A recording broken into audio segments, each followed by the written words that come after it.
Do you ever feel like you're putting in more work and more effort and more attention into your relationship than your partner's putting into it?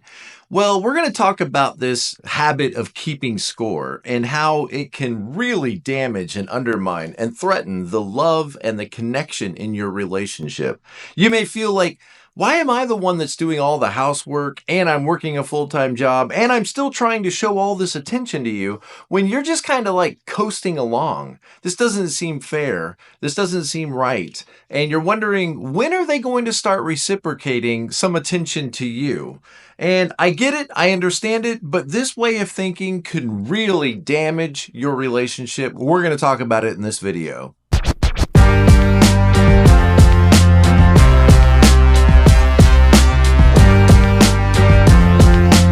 Hey guys, welcome back to the video. My name is Tom, and today we're going to be talking about how to make your relationship stronger, how to improve your marriage. And one of the things that might be happening in your relationship, all of us do it from time to time, and it really undermines the connection in your marriage, is this tendency to keep score. You might be thinking to yourself, why am I the one that pays the bills, gets the kids ready for school, has to do all the shopping, and I work a full-time job, and I'm the one trying to improve this marriage while they just sit there and don't do anything? This can be very frustrating, and you're starting to wonder, like, is this ever going to be reciprocated? Is this attention that I'm showing them ever going to come back to me?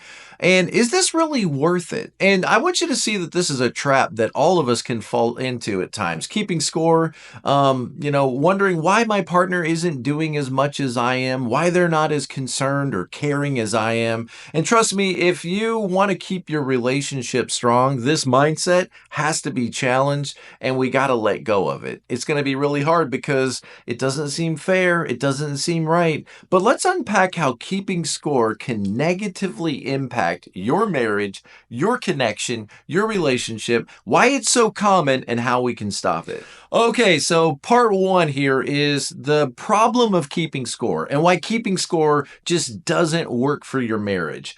The problem with keeping score is it guarantees you're going to be frustrated. As you start to keep a tally of all the things you're doing, and of course you're going to think of this because you're in your own head. So you see all the ways you're trying to show them attention or take care of the little things around the house, and you're constantly measuring what you're doing, and you're also measuring what they're not doing. All you can see is how they're not measuring up and how they're not doing their fair share to keep this relationship healthy. And this mindset 100% of the time is going to lead to resentment. And resentment is a real killer for relationships. So when we focus on what I'm contributing and what my partner isn't contributing, you're going to feel unappreciated, and you're going to start to build up bitterness and resentment. You're going to get bitter. Okay, so what's worse is this becomes a vicious cycle in the marriage. What happens is you start keeping score, and then you let out little comments, or maybe you try to attack it directly, and then your partner gets defensive, and guess what? They feel the resentment. They pick up on the resentment, and so they start to keep score themselves. And now we're both in this tug of war, grading each other and grading our performance in the marriage. And what are we not doing? We're not being loving. We're not being forgiving. We're not being gracious. And the connection just starts to fade in the relationship. Okay, so why do we do this? Why do we keep score? Well, you might think to yourself, well, if I don't keep score, who's going to? I mean, after all the good I've done for them and after all the hard work I'm showing them, I want to feel good about myself, and I need to feel appreciated. And they're not appreciating me, so I'm appreciating myself. And I understand it, because you may feel like if I'm not keeping score, nobody's going to keep score. And you're going to start to feel resentful when this happens. And maybe you're worried that if I don't say something, then things aren't going to change. And there's a time and place when maybe we should have these conversations with each other and ask each other to do things for us and meet our needs and share our needs. There's an appropriate time for us to have rational conversations, but keeping score and getting mad and resentful and bitter against each other is not the way to handle this.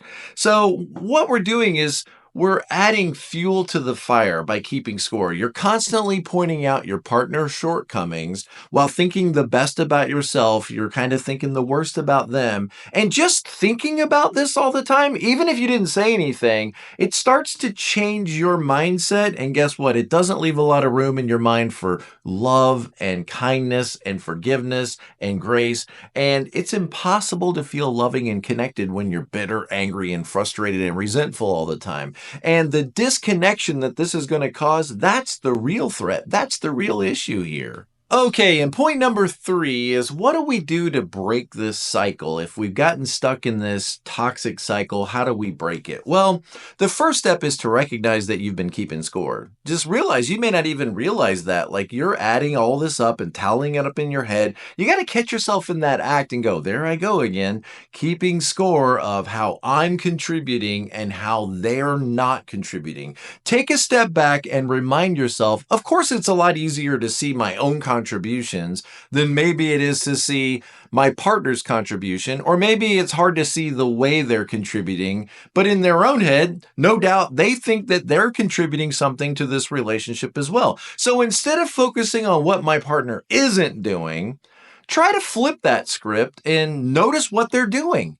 And pay attention to what they're doing. Pay attention to how they're showing up in the relationship and the contributions they are making. And make sure that you tell them how much you appreciate what they are doing. And see, this shifts you from being resentment and frustration to one of appreciation. So actively try to find the things that they're doing for the relationship, for you, and then call attention to those, and you'll start to push out the resentment and start to open a door for appreciation.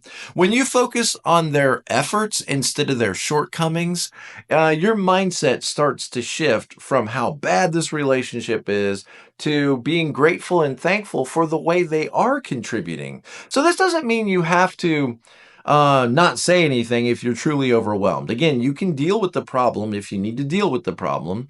Have a conversation at the right time in the appropriate way. But here's the key. These conversations are a lot easier to have when they are said in a context of love, grace, and appreciation and understanding, rather than anger, bitterness, frustration, and resentment. Okay, so what are we saying in this video? Well, what we're saying is if you're really committed to having a loving, caring, happy, positive, peaceful marriage, peaceful relationship, keeping score is not the way to do it. It's not the way to get there. Of course, you can have your conversations at times when you're both in a good mood and you can talk about how to show up and meet each other's needs, but being frustrated and keeping score and grading your partner is not the way to get to a loving marriage. It's a terrible strategy for getting there. It only creates more resentment, more frustration, more pain, more misunderstandings. It just doesn't work. So let's not do what doesn't work, okay? So if you want a healthy, loving relationship, you got to drop the scorecard. You got to let go of it. You got to say, look, no person is going to perfectly meet my needs. No one person, no matter how great they are, is ever going to perfectly meet all of my needs. So I've got to let them go a little bit. Let these expectations be more realistic.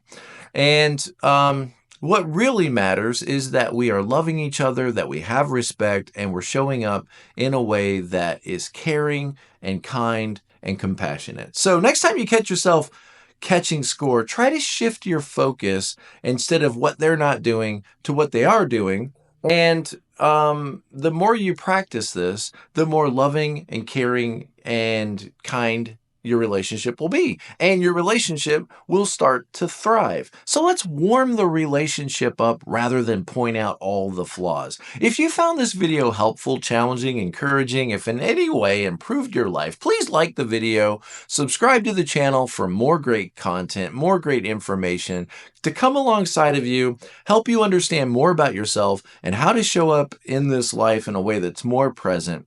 Check out this video I'm recommending to you and this playlist with a lot of great information. And as always, be present to life. I'll see you guys next time.